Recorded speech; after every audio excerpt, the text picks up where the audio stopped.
Hey, what's up? This is Rodney. And you can't even see my eye. Can you see my eyeballs? You know I'm trying something new.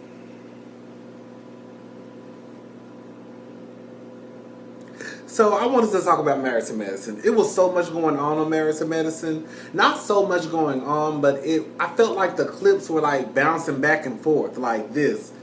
Like from this room to this room to this room to Atlanta, from Atlanta to this. I was like, child, it was just a lot. Okay, so I'm just going to talk about what I remember. Um, Dr. Heavenly and Kuntessa. Ooh. Every time Dr. Heavenly called that lady Kuntessa, I giggle so hard. Dr. Heavenly and Contessa and Qua were in a room. Let me just say this much. Dr. Heavenly can be a bitch sometimes. Her delivery can come across a little bit strong. Strong enough to the point where you might want to slap the shit out that hoe. But I love Dr. Heavenly and Dr. Simone are my favorites, hands down. But I'll say this much. In this situation, excuse me, I didn't think Dr. Heavenly was off point. The only thing she said was Quad. Dr. G was almost 50. And the way that he's probably acting towards Quad is probably in response to the fact that Quad won't give him no motherfucking children. She ain't said it that way. She was like, it may be in retaliation to the fact that, they don't have any kids. I didn't think that was disrespectful. I didn't think that it was shady. I didn't think it was petty. I just didn't think it was anything bad. I think she said it in a nice, tasteful way. Quad, of course, kind of was disturbed by the comment and left the room. Then her and Contessa got into an argument. At the end of the day, I've been saying this for the longest.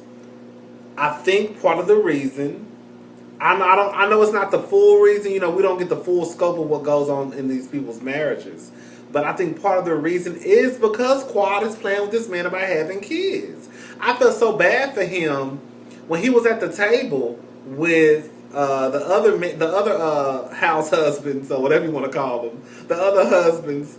They went out to smoke cigars and have drinks, and everyone was talking about their kids, and they kind of got to him and was like, oh shit, sorry dude. I feel so bad for him because he wants to be a part of the I'm a Father club, and the only reason why he's not a part of that club is because of his wife, and that's just the truth of the motherfucking matter. I honestly think that if Quad does not give Dr. G a baby within the next year, which means she needs to get pregnant today, she needs to divorce that man and let that man go find somebody who's going to give him kids.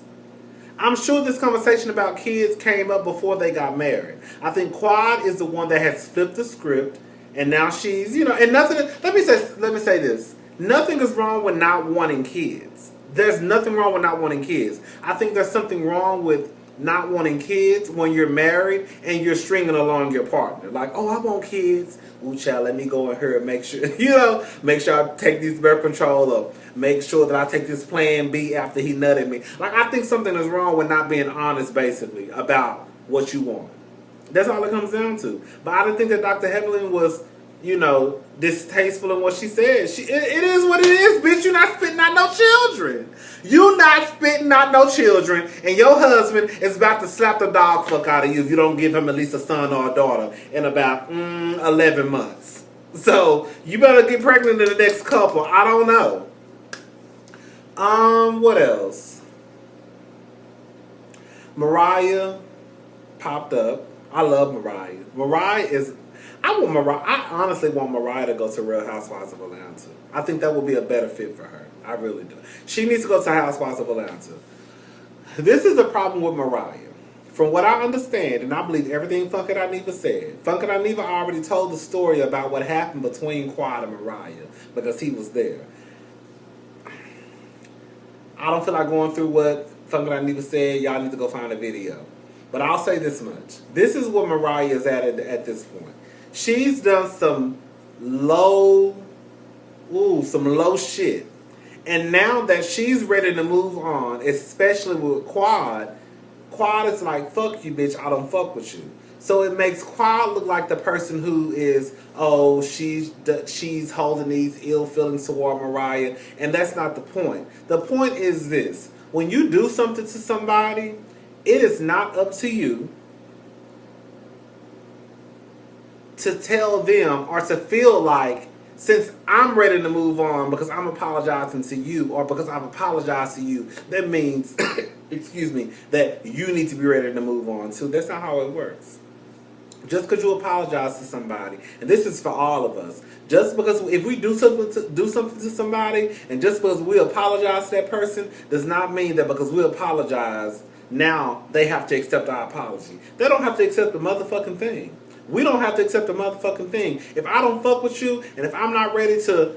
Because the truth of the matter is, whenever you accept someone's apology, you are supposed to be, at that point, okay, we done, we can move on, I'm over it. But if you're not really in your heart of hearts over the situation, I'm not going to accept your apology. I don't fuck with you, because the truth of the matter is, at one point in time, when you wasn't fucking with me and I wasn't fucking with you, you was talking about me, I was talking about you. You was being petty, I was being petty. We were both probably sending subliminal messages on Instagram or Facebook. You see what I'm saying? But now since, oh, you did me wrong, and now since you ready to move on, and since you want to apologize, I'm supposed to accept your apology, and I'm supposed to be ready to move on too. No, that's not how life works. I'm ready to move on when the fuck I'm ready to move on. And I think that's what Mariah is. Mariah, she did Quad dirty. And now she's ready to move on, and she's tired of apologizing. Which I can understand. That means you don't have to keep apologizing to someone. But it's just kind of like, if she don't want to fuck with you, she don't want to fuck with you. You done said some trifling ass shit, and you done lied on a girl. So at the end of the day, it's kind of like, girl, you don't have to say nothing to me. I don't have to say nothing to you. We can agree to keep each other's names out of out of each other's mouth. I won't say nothing about you. You won't say nothing about me. Because if you see me, I could be dead to you because you're gonna be dead to me. It could be one of those situations. But you don't have to talk to me when we come in front of these cameras. Anyways, girl, what else happened? That was pretty much it. That was really interesting that I really wanted to talk about. I mean, Mariah, Toya, you know what, I will say this much. I love the fact that Toya was like, bitch, I'm about to drink, bitch. I had a friend. I have a friend. And she went to New Orleans with her baby daddy probably like a year and a half ago. And that bitch never go out of town. She never go out. None of that, girl. None of that. She go out of town, but when she go out of town, it's always with her kids. You see what I'm saying? And her man. So this was her first time actually going out of town without her kids. And she went to New Orleans for the weekend. And she came back to me, and we were talking about the trip, and she was just like, I had so much fun. And she was like, should I feel bad? Because her oldest son called her. Her oldest son is 9. And she said, my oldest son called me, and I was trying to rush and get him off the phone because I just wanted to get back to drinking and having a good time. I was like, girl, hell no, bitch. You've been stuck with these kids for the longest, bitch. This your first time going out of town, bitch. You better drink and get fucked and do all the shit you can do. Because, bitch, come Sunday evening when your ass be back in Houston, bitch, it's going to be mommy duty all over again. So that's how I felt with Toya. Toya was like, bitch, I'm about to start drinking, bitch. Y'all can sit here on that fuck shit, but bitch, I ain't got no kids with me. My man ain't with me. All I got to do is deal with y'all motherfucking bitches, bitch. I'm about to pop this bottle open and get fucked up. One thing I will say about that motherfucking Toya, that Toya gonna have a good time, bitch. I could fuck with Toya just on that alone. What else? When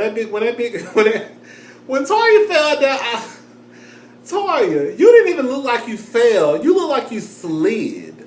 Like, girl. Anyways, girl, that's all I really got to say. Because all I have to say, because I do my videos one time. I don't know how to edit or no shit like that. So whatever I say the first time is what I say. What else? That was pretty much shit. I love Dr. Jack. I love a bougie black bitch. Not like the bougie black bitch who like don't know they black.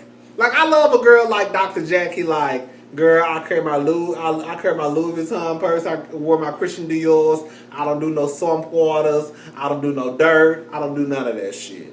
I walk around, I drive my Mercedes, and I love a bougie black bitch. That's pretty much all I got to say.